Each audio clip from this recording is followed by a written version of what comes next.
Let's talk about ketogenic diet today. Ketogenic diet is a high fat, moderate protein, and very low carbohydrate diet.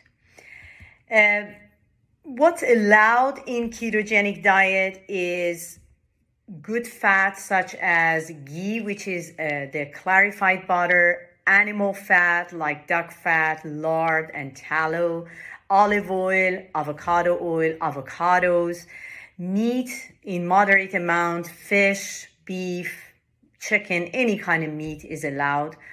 Non-starchy vegetables like green leaves like kale, Swiss chard, bok choy, those type of greens, cabbage, broccoli, zucchini, squash, beans, green peas, those are all allowed. Garlic, onion, and as far as fruits goes, berries are allowed. What is not allowed are any high fructose corn syrup, table sugar, any processed sugar, any artificial sugar, maple syrup is not allowed. Fruits that are sweet like apples, watermelon, cantaloupe, mango, papaya, those are not allowed. Handful of berries are okay.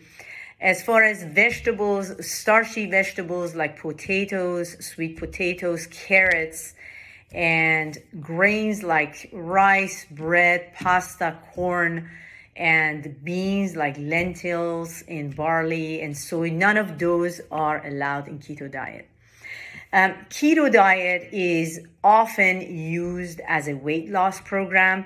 So if you are planning to do keto diet for weight loss, I'd suggest to add one extra step. If you do intermittent fasting, for example, eat once a day, eat at breakfast or eat at lunch or eat at dinner, and every 24 hours eat once, that intermittent fasting is going to put you in the keto much faster and you get a weight loss much faster. You could lose between like 4 to 6 pounds per week if you do keto with intermittent fasting.